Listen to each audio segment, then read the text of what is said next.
मैं जिंदा हूँ, खेती कर रहा हूँ और अच्छे से चल फिर सकता हूँ। मुझे तो आप लोगों से ही पता चला कि सरकारी दस्तावेजों में मुझे कई बार मरा घोषित कर मेरे नाम से लाखों रुपए का मुआवजा निकाला गया, कहते हुए 69 साल के संत कुमार के चेहरे पर हैरानी के भाव हैं। वे सिवनी जिले के मलारी गांव के पूर्व सरपंच हैं। एक पूर्व जनप्रतिनिधि के तौर पर संत कुमार कहते हैं, सिस्टम में भ्रष्टाचार इस स्तर तक जा पहुंचेगा, ये मैंने सोचा भी नहीं था। संतराम को सरकारी कागजों में 19 बार मारा गया। वजह बताई गई सांप काटने से मौत। संतराम अकेले नहीं है, बल्कि 2019 से 2022 तक ऐसे 47 लोगों को 279 बार मारा गया और उनके नाम से 11 करोड़ रुपए का गबन किया गया। इस पूरे घोटाले का मास्टरमाइंड केवलारी तहसील का नायब नाजिर सचिन दहायत है, जो गिरफ्तार हो चुका है। मामले की जांच रिपोर्ट करीब एक हफ्ते पहले जॉइंट डायरेक्टर कोष एवं लेखा विभाग जबलपुर रोहित कौशल ने कलेक्टर को भेजी है।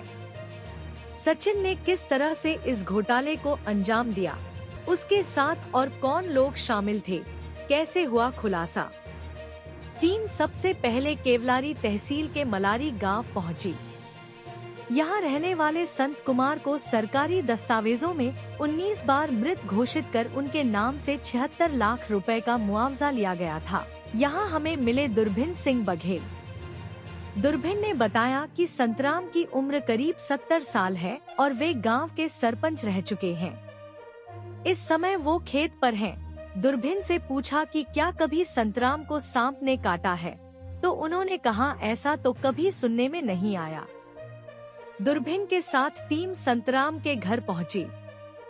उन्हें बताया कि सरकारी कागजों में उनकी 19 बार सांप काटने से मौत हुई है, तो उनके चेहरे पर हैरानी के भाव आए। कुछ देर बाद बोले, मैं भी पूर्व जनप्रतिनिधि रहा हूँ, मगर ऐसा घोटाला न कभी देखा न सुना। इसके बाद टीम पहुंची केवलारी तहसील के बिछुआ रैयत गांव। इस गांव की रहने वाली द्वारका बाई को 28 बार सांप काटने से मृत बताया गया और उनके नाम पर 1 करोड़ रुपए की मुआवजा राशि का गबन हुआ है।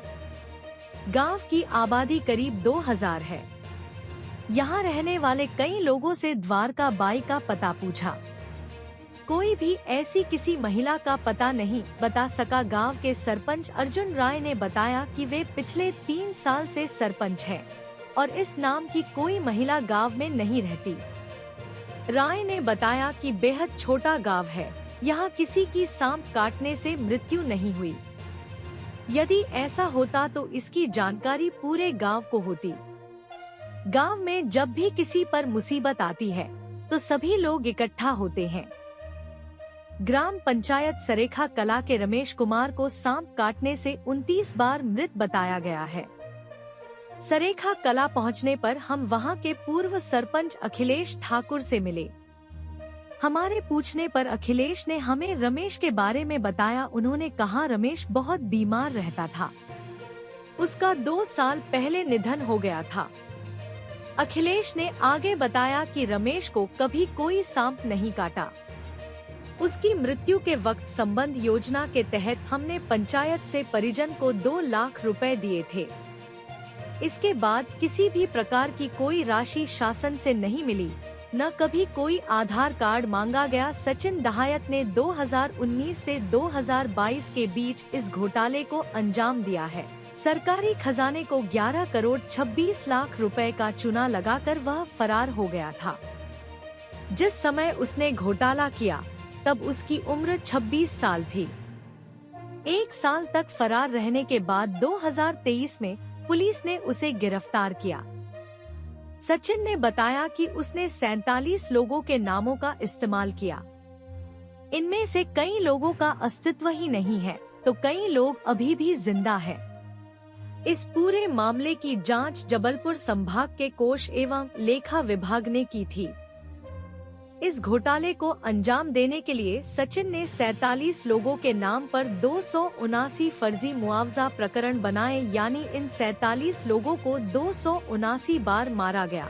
बार बार संशोधन कर इनके नाम से नए बिल तैयार किए और सरकारी खजाने से मुआवजा राशि निकालकर इन्हें फर्जी खातों में डाला गया। सचिन ने मध्य प्रदेश सरकार की वित्तीय प्रबंधन प्रणाली यानी IFMS सिस्टम में भी सेंध लगाई। जांच में ये भी सामने आया कि बिना मृत्यु प्रमाण पत्र, पुलिस सत्यापन या पोस्टमार्टम रिपोर्ट के भी भुगतान स्वीकृत किए गए।